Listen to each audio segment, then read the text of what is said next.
Assalamualaikum warahmatullahi wabarakatuh. Perkenalkan, nama saya Sudesti Febrisya, Prodi Akuntansi Keuangan Perusahaan. Di sini saya akan menjelaskan tentang dampak apa saja yang dihadapi oleh perusahaan dalam menghadapi pandemi COVID-19.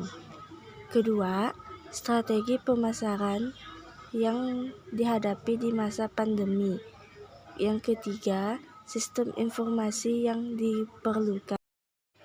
Saya akan membahas dampak apa saja yang dihadapi oleh perusahaan yang menghadapi COVID-19. Efek pandemi seperti yang dinyatakan secara resmi oleh Organisasi Kesehatan Dunia pada 11 Maret 2020 memiliki dampak yang sangat terasa pada perusahaan, organisasi, masyarakat, pemerintah, dan komunitas. Bahkan hingga tahun kedua yakni 2001, ini sejumlahnya perusahaan retail besar di Indonesia telah mengalami kerugian bahkan tidak mampu bertahan.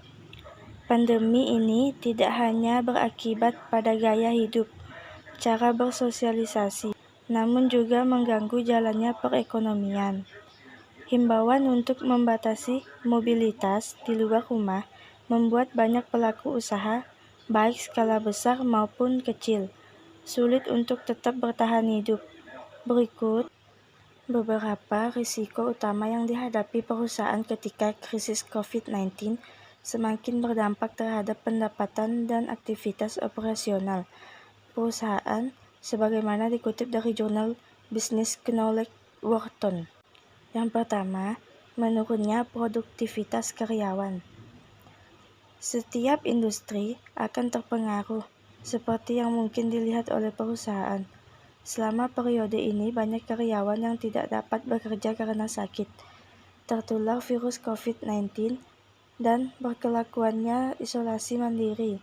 Karyawan tentunya juga membutuhkan jam kerja yang fleksibel, karena pembatasan aktivitas yang diperlukan oleh pemerintah. Yang kedua, pengangguran dan penarikan investasi. Banyak perusahaan meminta karyawannya untuk bekerja dari rumah. Lembaga pendidikan meminta siswa untuk melakukan pembelajaran sekolah daring. Mesin pertumbuhan ekonomi yang didorong oleh investasi dan konsumsi yang berkelanjutan tidak bisa berjalan secara normal. Investasi sangat dipengaruhi oleh ketidakpastian sehingga perusahaan kemungkinan akan mengurangi investasi pertumbuhan yang berkontribusi pada peningkatan jumlah pengangguran. Mungkin akan ada PHK yang signifikan pada bisnis yang ada di gelombang kedua COVID-19 yang mungkin melonjak lagi pada tahun 2022. Yang ketiga, rantai pasokan yang tertekan.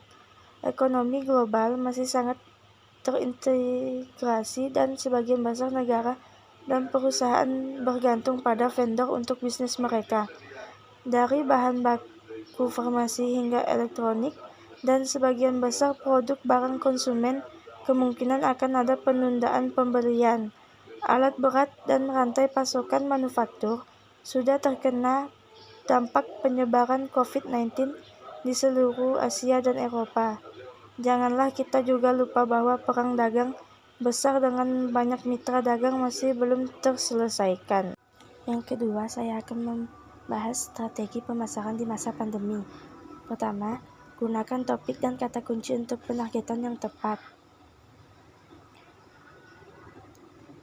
Dengan menggunakan alat yang tepat, Anda dapat menganalisis data online untuk mengidentifikasi siapa yang membaca konten tentang virus corona dan jenis konten apa yang mereka baca.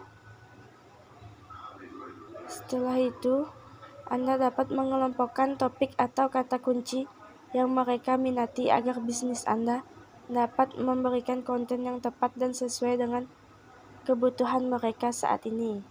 Yang kedua, strategi pemasaran produk di masa pandemi melalui aplikasi dan konten online. Salah satu strategi pemasaran produk jika bisnis Anda memiliki aplikasi, Anda dapat memaksimalkan fitur dari aplikasi Anda. Fitur yang dimaksimalkan dapat berupa fitur lama atau fitur baru yang sesuai dengan kebutuhan pelanggan.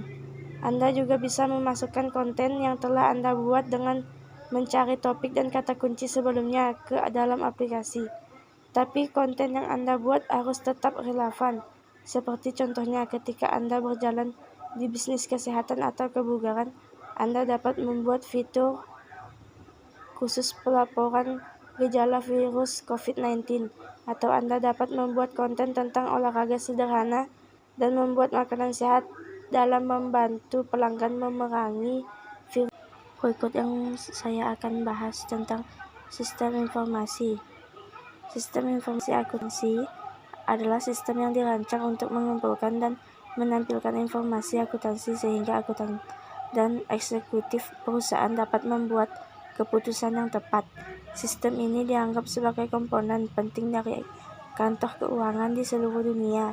Sistem ini sebagian besar berbasis perangkat lunak dan dapat diterapkan sebagai bagian dari solusi teknologi informasi perusahaan.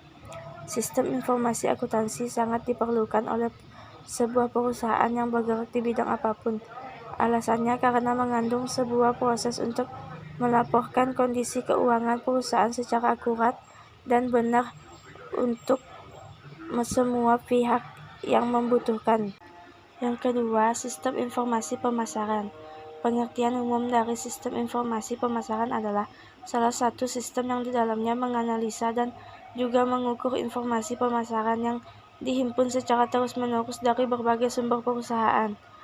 Di dalam sistem informasi pemasaran juga tersedia informasi penjualan, promosi penjualan, aktivitas pemasaran, kegiatan penelitian pasar, dan hal lainnya yang berkaitan dengan pemasaran. Philip Kotler menjelaskan bahwa sistem informasi pemasaran adalah suatu struktur, prosedur, dan cara reguler untuk rencanakan penghimpunan, analisa, dan juga penyajian informasi untuk bisa digunakan dalam membuat keputusan pemasaran. Yang ketiga, sistem informasi sumber daya manusia merupakan sebuah sistem untuk merangkap beberapa aktivitas yang bisa berhubungan dengan human resources, akuntansi, manajemen karyawan, kehadiran, hingga payroll. Sehingga selain menghemat waktu, penerapan sistem HR yang baik juga bisa dianggap efektif secara biaya. Yang keempat, sistem informasi manajemen. Sistem informasi manajemen adalah sekelompok atau sekumpulan proses di mana data dapat diolah, dianalisis, dan ditampilkan supaya data tersebut menjadi berguna untuk kebutuhan pengambilan suatu keputusan. Sistem ini merupakan alat yang sangat berguna untuk menunjang dan mengendalikan operasi perusahaan. Tujuan utama dari sistem ini adalah untuk mengumpulkan dan mengatur semua data dari berbagai tingkat perusahaan, meringkas, kemudian memfasilitasi dan meningkatkan kualitas dari pengambilan keputusan untuk meningkatkan produktivitas dan profitabilitas sebuah perusahaan.